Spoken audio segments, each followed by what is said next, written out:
Coach is back here with Georgia Southern's head coach, Mark Byington, here on the Bossman Show with a big game against their rival, Georgia State, this weekend on Senior Day. Coach, I know this is a big week for you and your guys, man. You got Georgia State coming down to play you guys. I know you guys get excited with it being March here. Yeah, if you love college basketball, if you love basketball at all, I mean, March is a special time of year for you. And the fact that we can play Georgia State, play on senior night, play for a championship on the line, I mean, it doesn't get any better than that. And Coach, you've been on a good run here, 6-6 in a row to get to 12-5 in conference play, 20-10 overall. What has been the key factors for you guys turning it around here, going on this run you've been on so far? Well, we finally started to play defense, and if you look at some of our statistics, we've been top 10 in the country, and a lot of offense statistics with points per game and field goal percentage. And so we've been good on offense most of the year, but we've been real inconsistent on defense.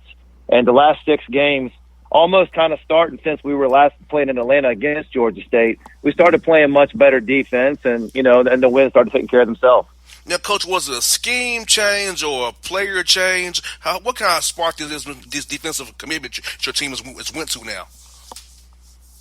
Yeah, it's not really much of a player change. We got we lost probably our second best player, preseason all conference guy. He hasn't played in conference play this year. Got him Ike Smith, who's probably one of the best 5'10" players in the Sun Belt.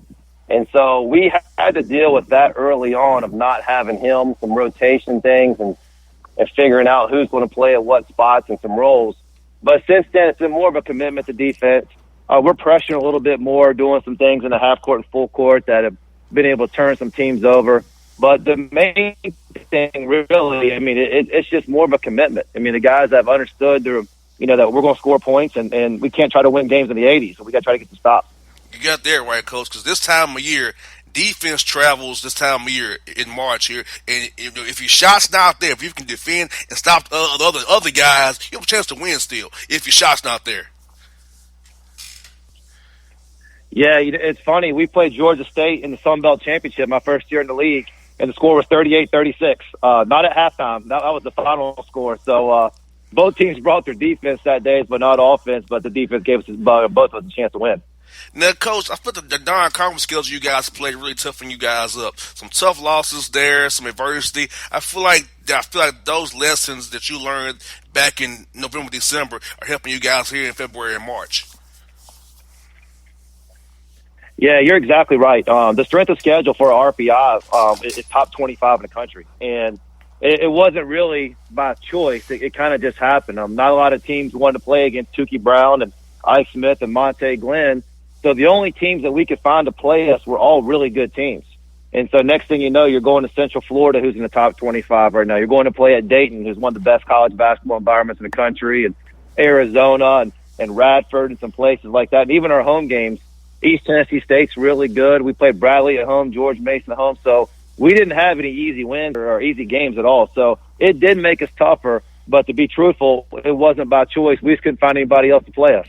And, Coach, I can only imagine the next year will be even harder because you're good again. Who wants to play? Who wants to take a potential L? And, man, Coach, I can only imagine the headache you and your staff get trying to schedule these games for non-conference. I can only imagine the headache you get. Well, I've had a lot of people just flat out tell me that they're not going to play us until Tukey Brown graduates. And Saturday's his last home game this last year. So I'm going to hold some people to the word that they're going to have to play us next year because Tukey Brown will be playing professional basketball somewhere. And speaking of Tukey Brown from Madison, Georgia, out there, exit 113 off I-20, what has he meant to your program, coming to you guys, and what has he meant for you on and off the court to set an example for the young guys on your team and guys on the roster who are even sophomores and juniors who are coming up behind him? What has he meant to you guys this year and beyond? Well, the simple answer is everything. And to make it longer and kind of elaborate on it, He's given us a name, throughout the state of Georgia. He's given us a name nationally. He's given us a chance to compete for championships every single year. I mean, his freshman year, we were the youngest team in the country. We finished fifth in the league, but we've been, third or higher ever since then. And that's a big thing to him. But he sets the tone because of his work ethic, how unselfish he is. He's the school's all-time leading scorer, and I tell people the honest truth that he could score probably 1,000 more points if he wanted to. but he wanted to try to make the right play. He wanted to try to get the assist, get his teammates involved. And that just sets the tone for work ethic, unselfishness, all the things that a coach dreams of. You got that right, Coach. And if I recall, Coach, was he committed to Mississippi State? Then he came to you guys after Rick Ray got fired. Is that correct? Yeah, unfortunately, Rick Ray got fired, and it helped out the Sun Belt because we got Chucky Brown, and then Georgia State gets DeMarcus Diamond, so it helped out both of us. Oh yeah, those guys both be in the NBA, I think, next year. Tukey and DeMarcus, those guys have a great career ahead of them. Now, on your roster now, Coach, who are some other guys that this year's really played a big role for you guys as you guys have won 20 games again this year? Well, we have a sophomore in Quan Jackson, who I think is going to be voted all-conference here next week. And he's had a tremendous sophomore year. Defensively, getting steals. He gives us an explosive score.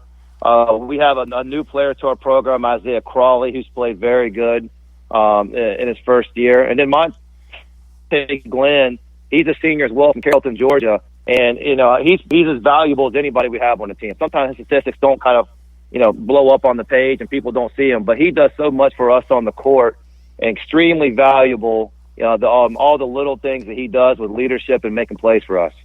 Yes, indeed. Yeah, the I-20 connection, Carrollton, West Georgia, Tukey, heading towards Augusta, the I-20 connection there. I tell you what, Coach, I feel like the guys you have a lot of junior and senior experience you can go to, and this time of year, you need guys who've been through those wars and are battle tested, and then you feel good about having guys who you can trust to know your system, know your scheme, know what to do when times get tough, and not be scared of the moment. Yeah, and I like the fact, too, everything you said, I like the fact, too, that these guys balled in to continually get better throughout the season. And, college basketball, it's 5.5 months long, and it is a long, long season, a lot longer than football and baseball, these college sports. But our guys have balled in, just not coming to practice, trying to keep getting better individually and as a team. And so we've gone on a winning streak lately, but, the credit deserves to the guys because they just love basketball. They want to keep getting better. And I still think we got another level left in us, so hopefully we can find that in this next month. Now, Coach, speaking of player development, it's real key at the mid-major levels as player development piece. So, Coach, throughout the year, do you still work the guys on the individual games, doing those individual drills and one-on-one sessions? You still have them go through like the workouts you would do in April, May, and June? Or you kind of just work it outside practice as well, get the guys up shots, get them to run through different drills, defensive, offensive, to get better? So what's your approach to getting guys better all year long, in season and out of the season there, Coach? Well, both. A lot of times the guys are coming and getting shot today, with an assistant coach or on their own. And, that helps in a way. But at the same time, we spend the first 40 minutes of every practice on ball handling, shooting, and passing. And just sticking with the fundamentals there. And then on Mondays, most time if we play on a Thursday, Saturday, our Monday is about 90% just fundamentals and skill development. So we stay with it all year. And it's something that I love seeing. I love seeing guys get better. I got 2 freshmen in my top 8 guys, and the amount of improvement they made since the beginning of the season is tremendous. And I think the skill development and sticking with the fundamentals has been a big reason why. You got that right, Coach. When they get that foundational of how to play the game the right way and those right skills, man, they can make them guys max them out and whatever they want to be. Because at your level, if you develop the guy just right, by the time he's a junior or senior, he can be a high major player with his body, with his skill and his mindset. Can maybe help you guys win games on their own if it gets down to it in a real tight situation there, Coach. Yeah, you're exactly right. I think what every kind of mid-major coach wants is by the time his guys are juniors or seniors, to be as good as any player they might go against that's in the ACC or SEC or whatever, because of the fact that they have gained the strength now. They've got the maturity, but also their skill development and experience they got. That's what you want. You're going to see it a lot here in the NCAA tournament. You're going to see some teams pop up and get some people, and most of the time you see it, you'll see these teams that have a lot of juniors and seniors kind of been through a lot of things. You got that right, Coach. Now, you got a good draw this time. Playing Georgia State with at least a 4 or 5 day prep on these guys. Because Ron throws all kinds of zones at you. So getting guys prepared for that zone defense, you gotta love having this many days to get ready for that. Yeah, no, you're exactly right. That's you need a couple more days to get ready for them. They're one of the best defensive teams in our league every single year. It's a tricky zone. It's unusual. You don't see it any other time throughout the year. So It's not like Syracuse's 2-3 zone or some of the other zones. So it definitely has some, a lot of nuances to it. And I've been going against it now for 6 years, and I still can't, pick all the parts of it because it's ever changing. He does a great job with it. So we got to be able to, pass, catch clean. When we get open shots, be able to make them. And then we got to be able to adjust. Because a lot of times their zone will kind of adjust to something, anything that you're doing well, and don't make adjustments to try to take them away. Now, coach, your conference is still, coach, is just playing real well. You got Georgia State, yourself, Texas State with 12 wins. Other teams right there at 8 or 9 right behind you. So even the guys who are below 8 wins are tough outs every night. So in your league, to me, there's no easy nights in the Sun Belt Conference this year. So for you as the coach, do you feel the same exact way, knowing every night your guys have to compete and bring it, because you can be beaten on any given night by any one of these teams? Record be damned there. Yeah, you have to bring it every single night. And what we do in our league is we play Thursday, Saturday. So a lot of times, you got really hard travel in our league. Our league stretches all the way across to the Arkansas and Texas. We're in Alabama, we're in the Carolinas and Georgias, of course. But it goes all the way across. So sometimes, you see weather delays and battling different things and sicknesses and that kind of thing. It is hard to maneuver your way through an 18-game schedule in the Sun Belt. And if you don't bring it any night, you're going to lose the game. And we kind of seen that all throughout the year in our league. Well, Coach, best of luck to you in Saturday against Georgia State, and also good luck to you in New Orleans. So hope to talk to you again down the road here, Coach, when you get that ticket to the big dance, man. That sounds good. I appreciate you having me on. Anytime, Coach. Thank you again, buddy. All right, thank you. All right, folks, it's Mark Byronson here on the Bossman Show, people. My heart skips skipping the beat. You're not close enough, so that space between you and me, let's lose it. The way you're dancing, swaying to the music, girl, that body and how you move it. Every time you cross my mind, girl, I lose it. Alexa, play the Country Heat playlist. Okay. I don't think you know what you're doing to me. You got With Amazon Music, a voice is all you need. Get tens of millions of songs. Download the Amazon Music app today. All right, folks, here in the Jared the Boss Man Show, we're joined by Chris Kirshner from The Athletic, covering the Atlanta Hawks here for us. Chris, how you doing, man? I'm doing well. How are you? I'm doing good, man. I'm doing good. Just want to get your thoughts, Chris, first of all, on the Hawks and what you saw them since from October until now, the improvements you've seen in the roster. Starting guys, just give us a little overview how you feel about how the seasons went so far for the Hawks. Yeah, I mean, I definitely think the Hawks so far have exceeded expectations. Coming into the season, there were a lot of people who thought the Hawks were going to be the worst team in the league, and obviously that hasn't been true. Some people even thought the Hawks were only going to win 19 games this season, and they've already exceeded that number. So, I mean, I think that just shows you the kind of job that Lloyd Pierce and his staff have done. I was looking at some stats last night. 6 of the 9 top players on the Hawks, as far as minutes per game leaders go, have less than 3 years of experience. So, I mean, what they're doing, I mean, obviously the record isn't showing, the success. They're over 20 games under 500, but I truly think that, this team has shown that they're heading in the right direction, obviously led by Trae Young and John Collins, the second-year power forward out of Wake Forest, averaging almost 20 points and 10 rebounds per game. Trae, what he's done since the All-Star break in particular has been nothing short of impressive and spectacular.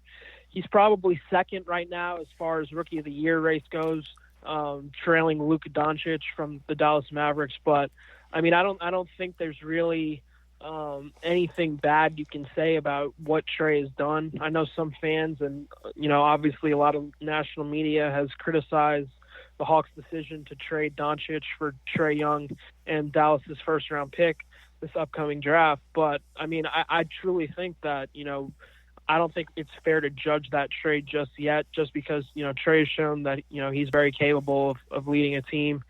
And who knows what this draft pick can bring the Hawks in this upcoming draft if that pick does convey. It is top 5 protected, but, I do think that the Hawks are heading in the right direction, and that's really all you can hope for in a rebuilding process. Now, Chris, I have some fans who listen to the show who have said to me directly they feel like the Hawks have won too many games in their opinions. they're fifth in the draft pick standings here right now. I have fans say Right. that the Hawks are won too many games. Now, I will say this, who is a guy who goes to the games pretty often. I do feel like we can see less of Bazemore and Dedmon and to a degree, to kind Mhm. of not be so good to win so many games. But I feel like you kind of you got to have the guys to cover. A lot of injuries on the team as well. You got to be Right. respectable per se. And then I know what the fans are wanting to do is to rebuild and get Zion Williamson. But do you feel like the Mhm. Hawks maybe could play less of Bazemore and Dedmon, because you can't bench Vince Carter. Vince Carter is going to sell tickets for the Hawks. You can't bench him. People want to see the legend one more time, or if we don't know if he's Right. going to retire or not. So, but beyond that, do you think they can maybe do less of Dedmon and Bazemore and play more of the young guys, and let Vince do his thing with the second unit pretty much, and let the fans enjoy him? Yeah, I mean, well, right now it's particularly hard for the Hawks to do that just because they have some injuries right now, especially in the front court. Last night they lost Alex Poitras, who's going to miss some time, rolled his ankle. Amari Spellman, the rookie out of Villanova, rolled his ankle a few games ago. He's going to miss 4 weeks. So, you have to play guys. You can't just roll out three guys on the court and say, all right, let's go 5-on-3. I mean, they have to play. I mean, it's just a matter of basketball. But I totally understand why fans wouldn't want guys like Kent Bazemore on the court, or when Jeremy Lin was with the team prior to the trade deadline, why they wouldn't want him out on the court. But what I can say is that, obviously with this being a rebuilding process, it's not like the Hawks are winning games because of guys like Kent Bazemore or Alex Len or Dwayne Dedmon. I mean, they're winning games because of the success out of the young players. And if you're a fan of a rebuilding team, I think that's all you can really hope and want for, especially in a rebuilding process, because that shows you that, okay, like, obviously these guys are very young right now. Playoffs aren't expected, but, if they can win with guys like Trae Young and Kevin Herter and John Collins, I mean, that just shows you that, okay, like, there's reason to be optimistic for next year or the year after that. Because right now you're laying a foundation, and you want these guys to, have some success. You don't want them to be like the Phoenix Suns, who have only won 13, 14 games this season. I mean, and the Suns were actually in town, I think it's now 2 weeks ago, and that locker room was just absolutely miserable. Like, you could tell, like, they're not having fun. You go into the Hawks locker room, totally different. They genuinely enjoy each other. They genuinely enjoy playing with each other. And that's so important, because when they do start winning games at a higher clip, I mean, it's only going to make them that much better, because this team chemistry right now is super strong.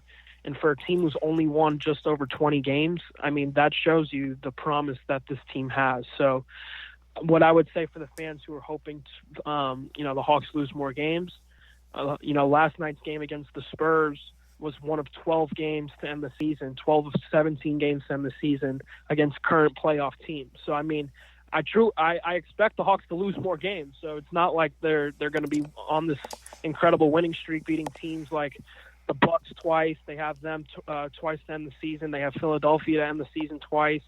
The Blazers are coming to town. So, I mean, they have a bunch of tough games coming up. So, I mean, for the fans who are hoping for losses, I mean, I think those are going to come as the season ends. Now, Chris, a guy who I'm worried about might not be a part of the future is Torian Prince, because he's had an up and down year, and you get all these young talent here with Kevin Herter and those guys. You got draft picks next year as well. I feel like the Hawks are going to start paying guys down the road here soon. And Torian Prince is somebody you can't pay, and what he's done this year, being so up and down. Yeah, so I definitely agree with you, and it's going to be interesting to see what the Hawks do, especially this upcoming summer, because Torian is due for that rookie extension, and he definitely hasn't shown much to warrant a pricey extension, which is probably something that he's going to hope for. I mean, any player is hoping for a big payday, but from what Torian has shown this year, I mean, I just can't see the Hawks giving him that kind of money that he probably wants. So it'll be interesting to see how he responds if he does not get that contract extension, which he is eligible for this upcoming summer. And if he doesn't get that contract extension, he goes into next season, hoping to, get that payday at the end of the following season. So, but yeah, I mean, from what he's shown this year, I mean, I don't think he's taken a leap forward in his progress.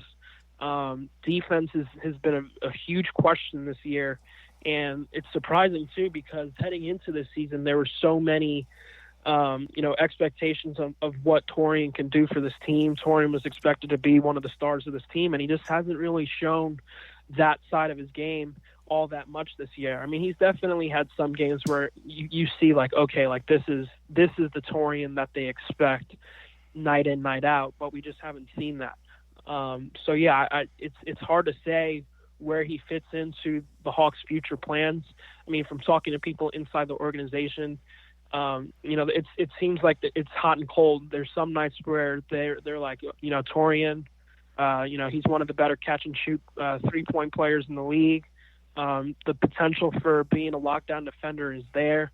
And then there are other nights where, they say like, they can't see him a part of the future plan. So it's going to be interesting to see what happens, especially with this draft coming up. Especially in those top 10 picks, there are likely going to be several wings that the Hawks can acquire in the draft. If Dallas's pick conveys, the Hawks will have 2 top 10 picks, and that gives you the opportunity to draft some really high-level wing players like Duke's Cam Reddish if the Hawks end up in that 4 to 6 range, which is where they're at right now. Texas Tech's Jarrett Culver would fit really nicely with the Hawks. So, come the end of June when that draft rolls around, if the Hawks, exit the first round with 2 wing players, I mean, I think that's going to show us what the Hawks exactly think of Torian Prince. But as of right now, I mean, he's a big question mark for the future plans, and it's kind of a shame because they'd had such high expectations for him heading into the season with the way he ended last year, just on a big scoring streak. And Coach Mike Budenholzer, before he left Atlanta, definitely gave the keys to Torian, and he showed what he could do last year, but it just hasn't translated into this season. So it's going to be interesting to see what happens. Now, Chris, with all these draft picks coming up here that the Hawks are owed, does the pick from the Cavs come the Hawks' way too, or is that protected real good as well? Yeah, that one's not going to come this year. That's top 10 protected, and Cleveland right now is 3rd in the lottery standings. So, there's no way for them to be outside of the top 10. So that's going to transfer to next year's draft, and Cleveland's pick is also protected top 10. If it doesn't come through next season, then the following, I think it's 2021 and 2023, if I got those years right, it turns into 2 second-round picks. Got you. Now, all these picks the Hawks have, I feel like there may be just a Boston waiting to happen, having too much talent, which is not a bad thing, but I feel like, you have to decide which guys fit and which guys don't. And I wouldn't want to just burn draft picks and have them flame out on me either. So it's like I'm kind of concerned about all the picks the Hawks have in the future and all these young guys now. How do you determine who stays, who goes, who you pay, who you don't? That's just what I worry about with the Hawks, getting to that point of just having too much of a good thing. Yeah, I mean, and you're not the only ones to worry about that because General Manager Travis Schlenk said that a few weeks ago. He thinks that, this upcoming draft, the Hawks have 5 draft picks, and he thinks that may be too many for the Hawks as is. So, it's possible that they, package some picks and either try and acquire a veteran player or a young player to help accelerate the rebuilding process. I don't think the Hawks are going to end up, when they end up doing their press conference right after the draft and when training camp rolls around, it would be a surprise to see 5 rookies enter training camp. I mean, that's just too many. So, yeah, I don't think that 5 rookies are going to, be on the Hawks roster next year. We can definitely see potential, especially with those second-round picks. Travis drafts a couple of European guys and stashes them overseas or brings them to the G League team that's coming to Atlanta.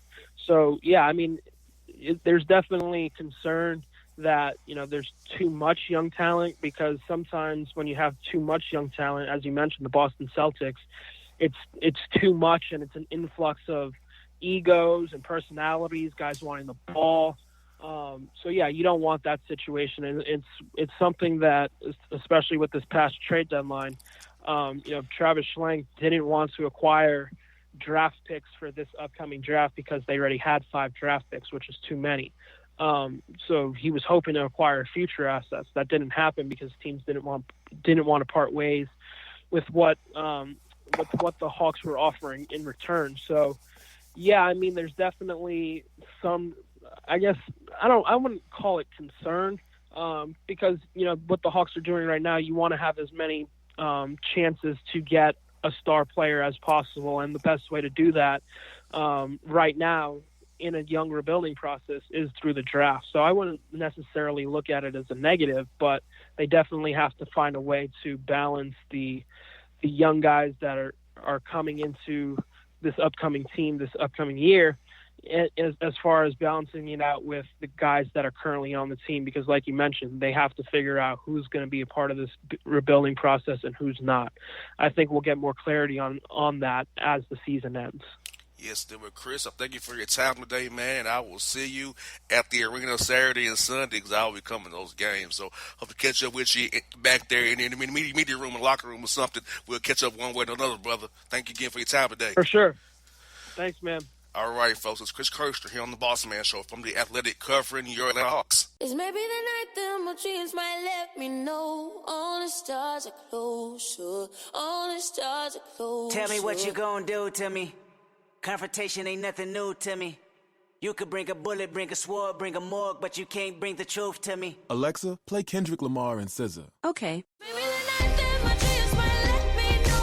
All the stars are closer. With Amazon Music, a voice is all you need. Get tens of millions of songs. Download the Amazon Music app today. All right, folks, back here on the Bossman Show, joined by Matt Ellen Tucker of SB Nation. What is good, Matt? How you doing, brother? Hey, what's going on, man? Thanks for having me. You're very welcome, man. I want to start a job. I know you're in D.C., man. And my former friend, Dwight Howard, is up there. We're not friends anymore. Don't know why that is, but things went south for me and Dwight. How are the Wizards doing? And is he ever going to come back from that injury he has?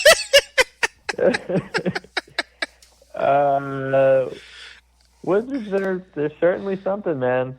They're not exactly doing what I would do or what I think anyone would advise to do in trying to hunt down that 8th seed, but they're somehow still alive in the playoff hunt. I don't know. It's just such a weird season, man. Just so many injuries and so many midseason trades and locker room turmoil and very few real bright spots. I think we learned that Bradley Beal's a real star, so I guess that's a real nice point. And maybe the Wizards have something in Troy Brown because he's finally starting to get minutes. But besides that, it's just like a very lackluster kind of hunt for the 8 seed.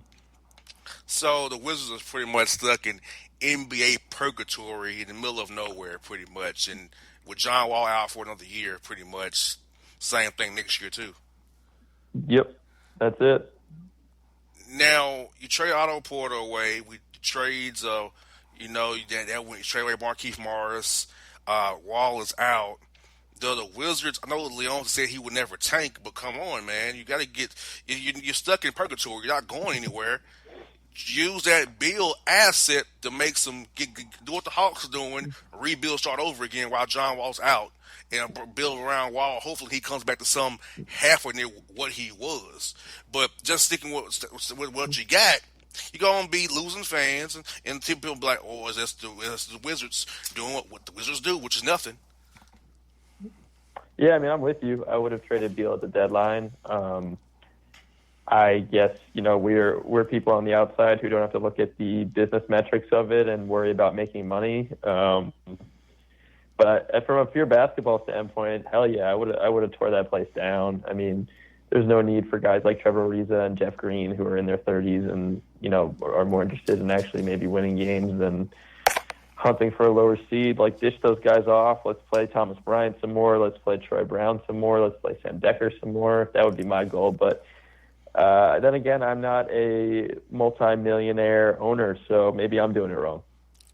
Well, the Wizards have been doing it wrong for years, so you can't be no worse than what they've been doing. From a basketball standpoint, yeah, I mean, it hasn't been pretty. Yeah, man. So, I mean, they should bring you or I in as a consultant to help them see the light. Like, come on, man. Let's get something going here. Now, Matt, we know here in Atlanta we have a lot of debate about Doncic v. Young, Rookie of the Year debate. Trae Young, since the All-Star break, has been on fire. He's been carving up fools. He even got ejected for staring at somebody on Sunday against the Bulls. And Chris Dunn, who is he need to know his role, so shut his mouth. He ain't nothing out on the court out there. So, how do you feel about that debate between Trae Young and Luka Doncic? Who is your Rookie of the Year? And going forward, who do you see having the most upside as you see it right now, brother? I mean, right now, I think Luka's like the runaway Rookie of the Year candidate. I don't think that Trae can really catch up to him at this point. Luka has just been like unreal, man. I mean, rookies don't play like this. Rookies don't look like he does. Rookies don't step up in big moments like he does. Luka's just had like an all-around crazy-ass year. But that's not to say that Trae hasn't been really, really good, too. And I think in other years, Trae Young could probably win Rookie of the Year. But Luka's just unreal. As far as the future, though, I think they're both all-stars. We're always going to worry about Trae's defense, and I know that that's something that him and his trainer have, made like a focal point of that being what he needs to work on each and every summer, and gaining some weight and putting on some upper body strength, because that'll help him too to make up for his small size. But even if Trae doesn't become a great defensive player, he's so good on offense. His range is limitless. His passing is crazy. I mean, this guy has unreal vision. We saw it in college, so it shouldn't be like that. That's shocking. But I really think that Luka and Trae are going to battle head-to-head for years and years, and they're both all-star quality guys. I'd still lean Luka. I still see Luka as more of an MVP candidate, but I'm not sure Trae will get to that level, but they're both just unreal. They're both so good.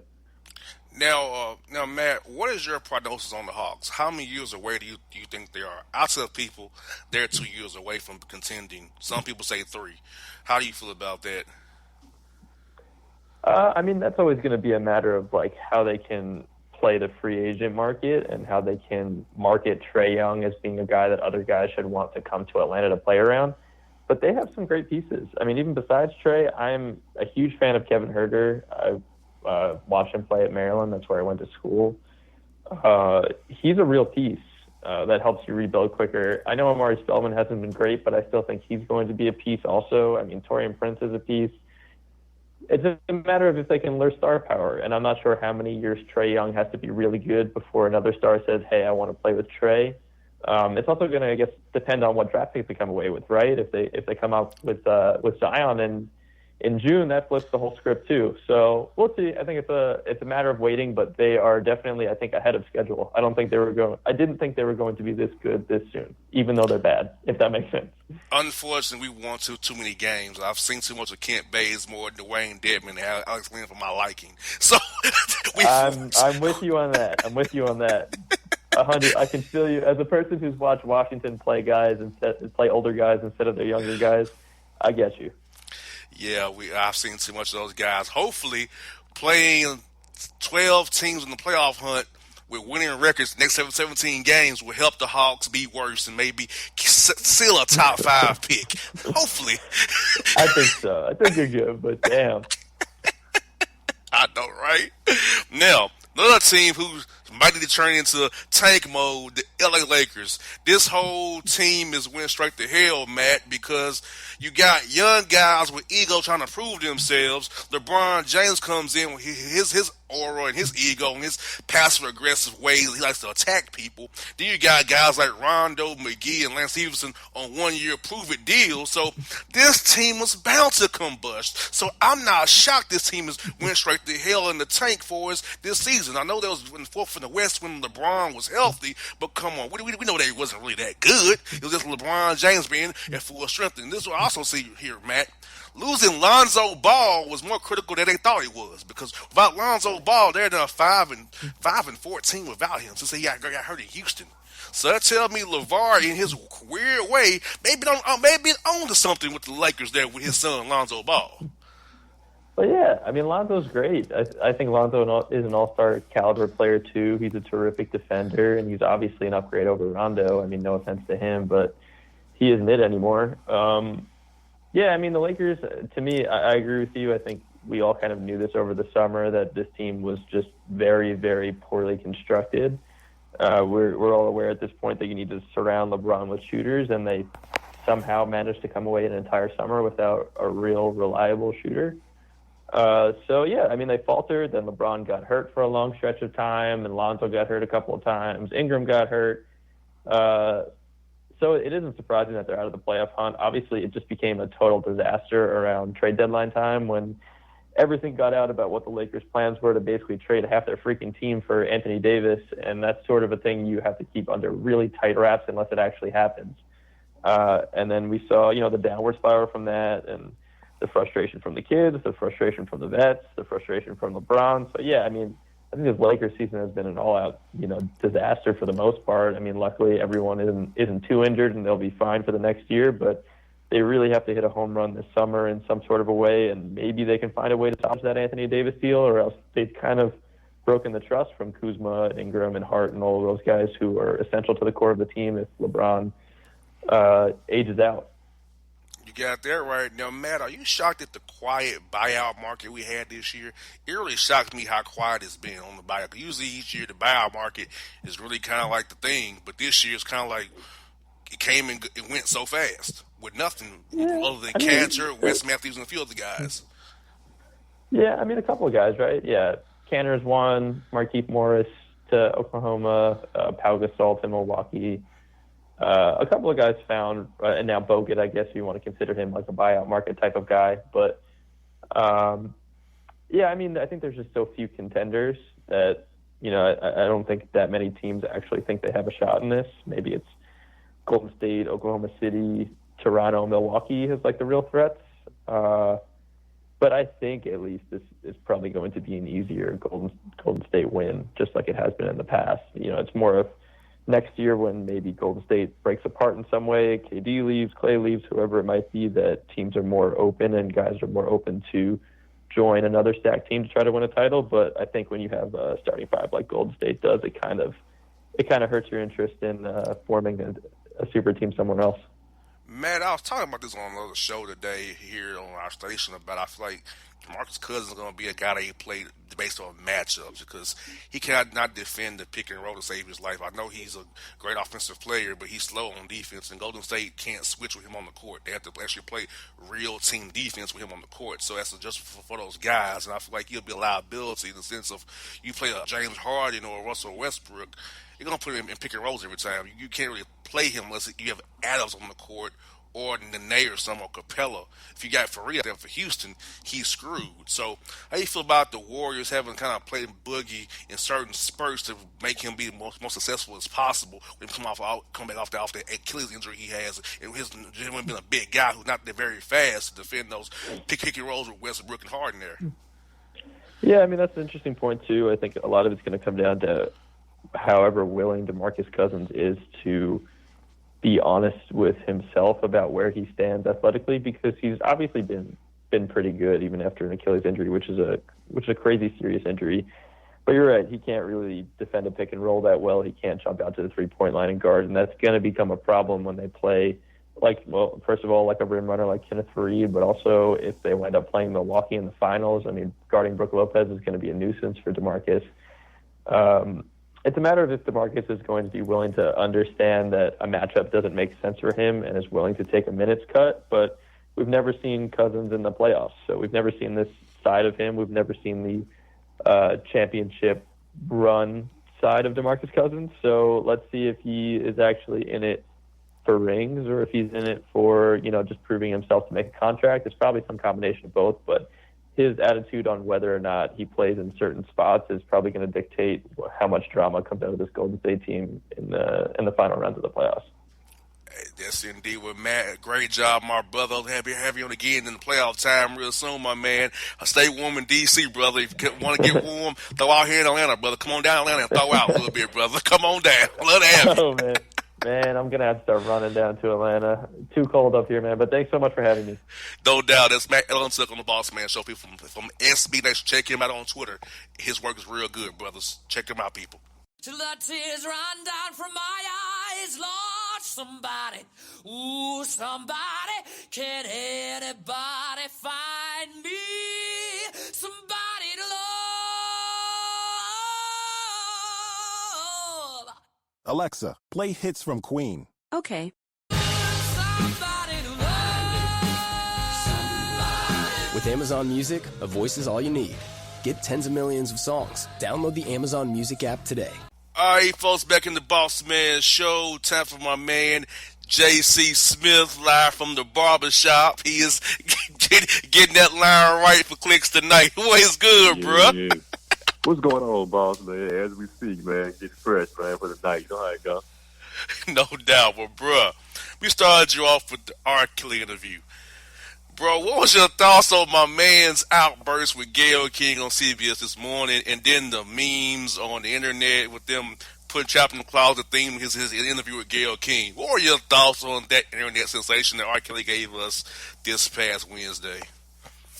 Man, I'll tell you, he's one hell of an actor, man. Kind of remind me like one of them Tyler Perry shows and one of them actors, like, you know what I'm saying? That's what kind of put me in line and trying to play the victim. And Gayle King, to her credit, she had dude pegged from the start. She knew exactly what he was doing. You know what I'm saying? And he was trying to play the victim and trying to get folks on his side because he knows it's the end of the road for him. It's a wrap. They about to put him under the jail now. Yeah, and now he was also arrested for back child support what he owed. Yeah. I mean, they really getting on R. Kelly. Like, they are really putting clamps on Kels. Yeah, one way or another, they're going to make sure they get him. No doubt, bro. You know who also won that interview? Beijing. I mean, my man was Beijing to the T. That interview, bro. But he might be a new sponsor. New sponsor of Beijing. No doubt. And we got to turn our attention to the Golden State Warriors. Boogie Cousins is really struggling in the pick and roll coverages, man. And I feel like it looked like in this season, on the playoff start, he's going to have to be a situational guy. Whether he's playing the Joker, Nurkic in Portland, or Steven Adams, or even a Clint Capella, maybe. If it's no big out there, he's pretty much useless to them besides being on offense because he's such a liability on defense. Yeah, you know, it seemed like he was, you know, they were talking about him maybe showing signs that he could really, you know, be a factor for Golden State during this playoff run, man. It's coming up for them shortly once the season is. And it's going to be a very interesting thing, like I said, with Boogie to see, you know, how he can, you know, produce in the playoffs for them and what kind of role he can play. But, like, what if Golden State gets bounced? You know what I'm saying? Like, you know, in the NBA Finals or, you know, even worse in the conference finals, man, I would love to see what the fallout is going to be. You know, does Durant leave, you know, and does Clay leave? You know, there's just so many puzzles, you know, in the that comes to play, you know, what's going to happen if they don't, you know, somehow win this thing again, man. So it's very interesting, man. Like I said, you know, the Boogie situation, he can bounce and go somewhere else also, man. So I can't wait for the playoffs to get started, man, and see what Golden State does. Now, you got a big old battle right there for 3, 4, and 5 between OKC, Portland, and Houston. And that's really important to avoid, to get that 3 seed to avoid the Warriors to the conference finals. When you look at the teams of Houston now, full strength now, with all their guys back, adding Fareed and Marshall. They pretty much rebuilt their team on the cheap this year. Houston has. Portland is up there rising. They got Rodney Hood, the trade deadline. He's been playing well for them. And OKC's kind of been all year long, but Paul George a little bit nicked up here right now. So how do you pick that Western Conference battle for that 3 seed between the Blazers, Rockets, and the Thunder? Man, I'm telling you, I like Houston. I really like Houston to be able to kind of hold on and grab that top spot there. And also, man, the fact that, you had Chris Paul hurt, and he's coming back healthy. You had Clint Capella hurt. He's coming back healthy, man. Houston could be a problem. Houston could be a problem again, man. They could find themselves right on the cusp of, advancing to another NBA final, man. But it just seemed like with Houston, you just can't count, you can't bet on Chris Paul to make it happen. He just seems like he's cursed, man. Whenever it comes to those, he's a great player, Hall of Fame caliber player, man. But when it comes down to it, you just don't trust him. And I still fully don't trust James Harden yet. Even though as great as he is, I don't trust him, in the playoff setting, but I do trust him to be able to close out this regular season strong and, to hold on, to that top 3 spot there. Only time he's came up clutch, I remember, was unfortunately against the Grizzlies when he was with the Clippers in Game 7 with FedEx Forum. Only time I remember him coming up clutch is that game of all games. I remember it well, man. Definitely, man. But like I said, it's going to be interesting to see what happens in the West. Now, bro, the other X factor is Mike D'Antoni. He showed in that rotation about 7 guys or 8 guys, and that's what got Chris Paul hurt last year, playing all those minutes. Mike D'Antoni loves to play a short rotation, and that tells me that I feel like Houston is going to gas out because they have a long series, and he's playing them all the minutes. Don't playoffs every other night per se, or you get nights off in between. But those minutes catch up with you, like he did with Chris Paul at the wrong time in Game 5 of the Western Conference Finals. No doubt, man. Like you said, man, it's short rotation, man, especially with the Rockets situation. They're going to depend heavily on the backcourt with Harden and Paul there. They're going to need somebody else to step up. You know what I'm saying? Like, they can't Harden and Paul, they can't do it all, man. They're going to need a big night from a Capella. They're going to need other guys to step up. A guy who could play a huge role is Austin Rivers. If he can get hot, he's very streaky, man. So come playoff time, if he can string a couple of games where he's giving them, 15, 20 points, man, that could be huge. Are you shocked that the Clippers are still in this race, even though they've traded away their best players? They're obviously trying to rebuild and retool, and they're still playing scrappy together in this race here, ahead of the Lakers, the Kings, the Timberwolves, and battling with the Spurs and those guys for that 7th, 8th seed there.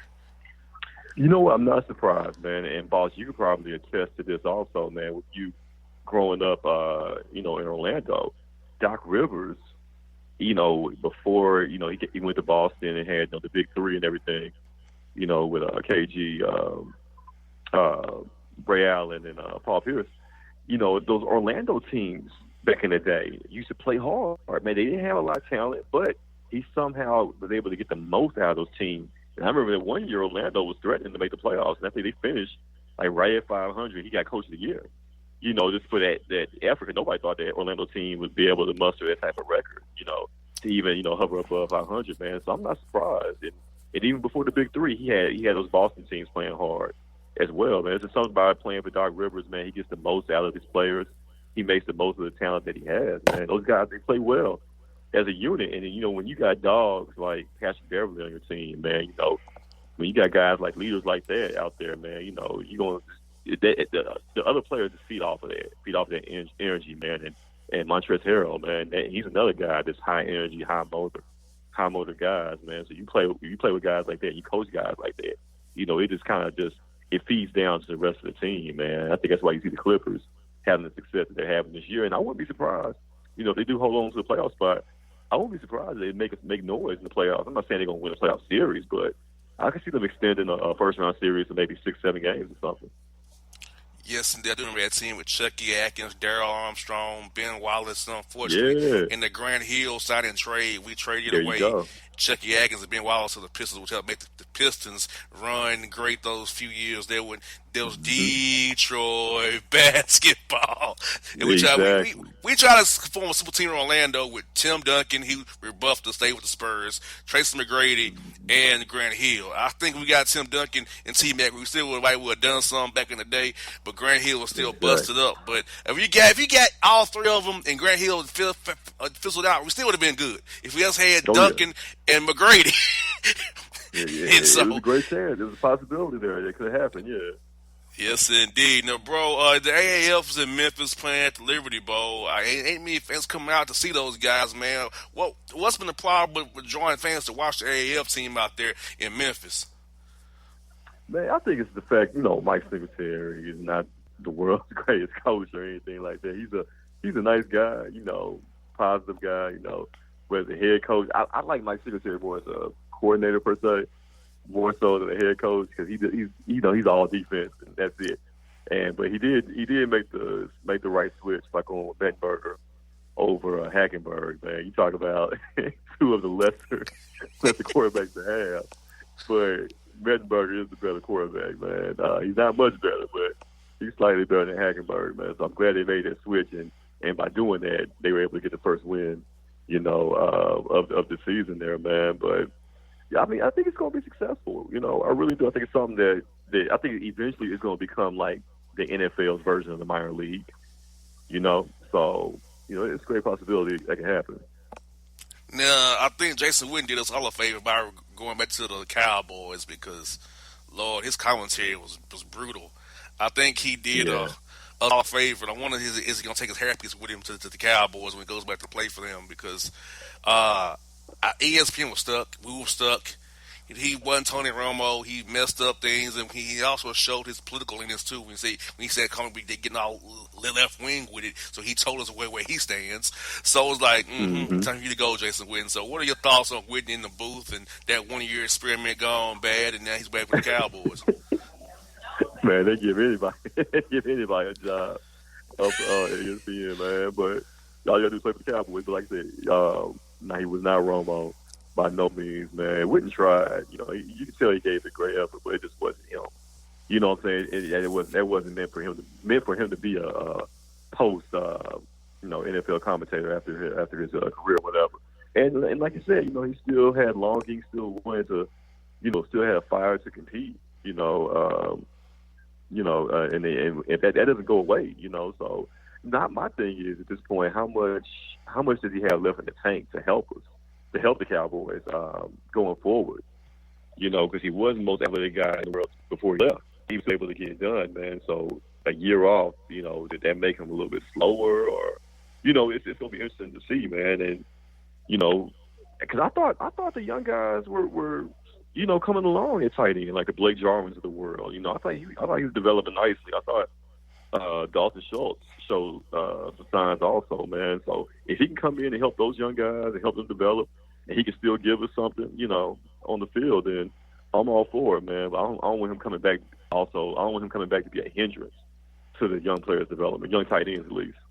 Yeah, and also Tank Lawrence got the franchise tag with the Cowboys, so they can't afford Weddle or Earl Thomas. That means you stuck with Jeff Heath and Xavier Woods back there. What are your thoughts on that? Or should they maybe try to get one of those third-tier safeties behind the Matthews of the world and those guys who are on the market right now? Well, yeah, as you know, boss, by the Cowboys designating DeMarcus Lawrence again this year with that franchise tag, second year in a row with it. But that doesn't necessarily mean that they're going to keep the tag on him for the rest of the season. As you know, this basically just buys them time till July 15th to get a long-term deal done. So they can still maybe work out a long-term deal and then still have money to kind of go after some other needs. I'm not sold on Earl Thomas thing. Earl Thomas, he's going to want big money. I would rather, to be honest, I would rather take that money and maybe look at, if we're going to go safety, why not Collins from the Giants? He wants $11 million though. Yeah, but if Earl Thomas talking $11 million, I'd rather put that in a guy that's 25 years old as opposed to a guy that's 30 years old coming off two two knee injury there, man. No doubt, well, bro. I know you got a big night tonight at Clicks. What's going on tonight with Memphis Got Talent, bro? Man, each and every Saturday night, you know what it is. Memphis Got Talent, man. Come on out. If you can rap, sing, whatever your talent is, man, we want you to come out and display it, man. You know, show the city how you get down, show them what you can do. So come on out tonight, man. The livest party spot in the city. Clicks, it's going down, man. You know what it is. Your boy JC, Three Kings, Trust Us Records, the whole nine. And my man did this off on the barber shop, bro. I appreciate you, my man. This is the first ever on the Bossman show. You did a good job with the barber shop, bro. They held down for us along the show, bro. They tell the guys, I said thank you. Man, you know how we do it, man. It's all good. All right, bro. No doubt, folks. JC Smith on the Bossman show. My heart skips skipping the beat. You're not close enough, so that space between you and me, let's lose it. The way you're dancing, swaying to the music, girl, that body and how you move it. Every time you cross my mind, girl, I lose it. Alexa, play the Country Heat playlist. Okay. I don't think you know what you're doing to me. You got With Amazon Music, a voice is all you need. Get tens of millions of songs. Download the Amazon Music app today. All right, folks, back on the Bossman show. Time for Boss and Boss segment this week's show. Holler at my man up there in Jersey, Tony T-Bone Williams. What's good, brother? The Yankee Doodle Dandy is back. I'm happy to be here. How you doing, brother? I'm good, brother. It's just winding down another season. The birthday's next week. I know there's a lot going on with March Madness, so, man, bro, I'm excited and happy, brother. Yeah, I hear you, man. Now, bro, I got started you off with the New York Giants to let Landon Collins walk in free agency. What are your thoughts on the Giants not wanting to pay Collins $11 million that he wants in free agency? And in that same vein, they feel like Eric Reed signed too early with Carolina, only getting $7 million a year, or he got to take what he can get while he can get it. Yeah, it's just apparent that Collins wasn't a Gettleman pick. So you know how the new GMs come in and they want their quote unquote their guys. But to me, it's baffling because the Giants have played their hands over the last 2 years as if they're always battling for contention when they should be tanking these last 2 years. And case in point, they bypass quarterbacks of the future for running back now, even though they're not a now team. So now they're doing it looks like they're kind of trying to slowly rebuild, but not say it in so many words. And I guess by letting Landon Collins test the waters, they're trying to say, let's go with more youth and see what it takes us. But to me, I mean, Landon Collins, he has his struggles in space as a coverage safety, but when you talk about in-the-box safety, he's one of the top 5 in-the-box safeties in the league. So for me, it's kind of weird how now they're trying to go with a rebuild, quote-unquote rebuild, other than trying to do that at least 2 years ago. Now, does that mean Odell Beckham Jr. could be in play for a trade, or that's still off the table right now? You know, I absolutely believe that is always on the table. I absolutely believe that Gettleman is one of those guys that's never afraid to make bold moves or even moves that might seem odd. You saw what he did in Carolina. You know, he let a guy like a Steve Smith go, and who still had a lot in the tank. So he's not afraid to make these moves and make these deals. So to me, if Odell ever got traded, it wouldn't totally shock me. Now, is Dwayne Haskins the buzz up there in the tri-state area? Is that who the Giants looking at taking as to be groomed by Eli Manning for one more year? Or are they going to try to do something else with that pick? Well, I will say that living in Jersey all my life, I'm only 8 miles from Giant Stadium. So, I mean, almost all my friends who I know in the area are Giant fans. And they all, to a man, they all want Haskins. But you know what?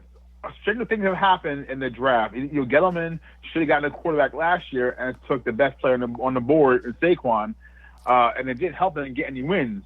So Gettleman, like I said, is always outside the box in that reference. But you know what? On a hush-hush, deep down, I don't know they'll take Haskins.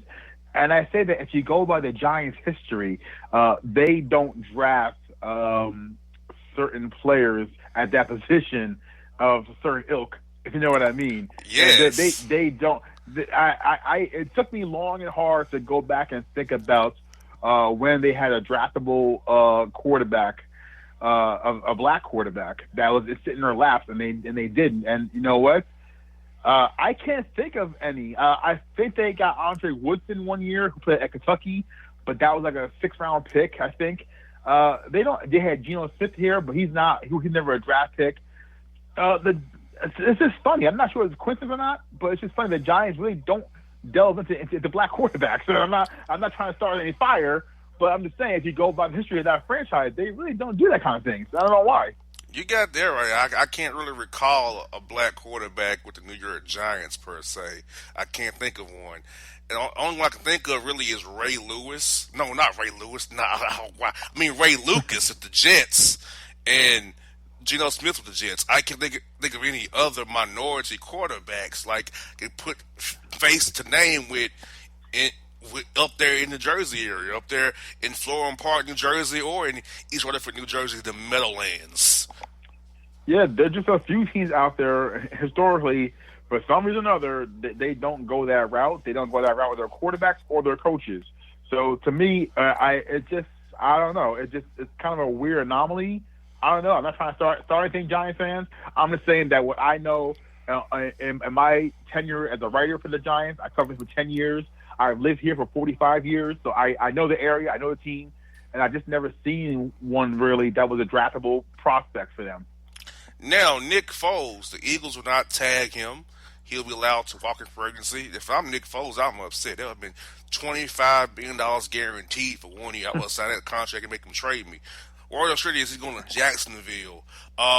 Would you see him affiliate either in D.C. or in New York if they try to move over Eli Manning? But they probably won't do that. They don't want to make the fans mad like McAdoo did. But how do you see Foles to Jacksonville going under the rule of Tom Coughlin and Doug Marrone down there in Jacksonville, Duval County? One of the courteous counties in Florida is Duval County. I will say quickly on McAdoo, he was right. So looking back on that, he was right. He got ran out of town for that. Now with Foles going to Jacksonville reportedly, I mean, technically it's an upgrade. Obviously, he's a Super Bowl MVP, although I think it had more to do with Peterson's game plan and that terrible packed defense in that game than Foles lighting it up. I was never really a Foles guy, quite honestly. I think that he's been inflated playing in Philly that year and all that talent around him, where all he do is get the ball out of his hands quickly and into the talent's hands. So to me, obviously, it is an upgrade over Bortles. Bortles is, he's what he is. And Marrone, say what you want about him and what he did to the Bills, I still can't believe he did to the Bills that year as a head coach. He knows how to coach offenses, and I'll give him the benefit of the doubt that he has talent on the perimeter and the backfield, but for some reason they're kind of alienating that talent. They alienated Fournette now. So what does that mean for Fournette going forward? Because Nick Foles needs that running game. He just can't go out there and swing it 45, 50 times a game. So it's an improve over Bortles, but to me, I don't think that makes much difference. They're trying to get rid of T.J. Yeldon and Carlos Hyde, so Fournette's always injury prone. So I don't know what Coughlin's doing down there in Jacksonville at the Gator Bowl, where they play it. It's not, or Alltel Stadium. How you want to call that place now? Everbank Stadium, whatever the hell that is. Okay. Whatever the hell Everbank is, whatever that is. So we got that. The Bone, you are a Laker fan. The collapse is in full throttle. When the Lakers lost to the Atlanta Hawks on February 12th, it about blew my mind. But I did have fun poking at someone on that roster. A couple of guys, actually. RR and LBJ, who I don't like very much. I enjoyed needling them after that loss to the Atlanta Hawks, who shouldn't have won the game anyway. But beyond that point, what is your feelings on the Laker collapse, and have they quit on LeBron and Luke Walton, Magic and Pelinka? Well, going back real quick to that loss in ATL, I know someone who called that loss ahead of time because of the party activities down there in Atlanta night before. So day of. So that didn't shock me then hearing they lost to Atlanta. But this team is done. This team is cooked. I know I went on last week. I said that I will believe it when I see it. That they're out of it. They're out of it. They're done. That, like I said, there's no continuity. There's no teamwork. There's no camaraderie. They have the same issues what they had in Boston, where the guys, the supporting cast, the others, they're not buying into the leader. You know, and you're seeing it. They're not buying in. And when they see the leader half-assed on defense, they're looking around saying, why should I try hard? If we see our supposed playoff activated leader not giving effort on defense, why should I really, be all in? And especially if this guy tried to trade me, in February. And you look at it, though, because this team as a whole, I know injuries is an excuse, a valid excuse. But if you look deeper, they're not giving the effort on defense, and they don't trust each other on defense. Anyone in the NBA these days can score because the rules allow it. Anyone can score. Anyone can get buckets. But the real good teams, they show cohesion on defense. They talk on defense. They have each other's back on defense, and this team does not have any of that. Yes, indeed. The Lakers are like Florida men. They are messed up and boned. We have a Florida man who cut off his own Johnson because the woman he's going to lay with presented him with unclean cat. So she opened up her legs and this is a rising funk and you cut your junk off. I don't get the correlation.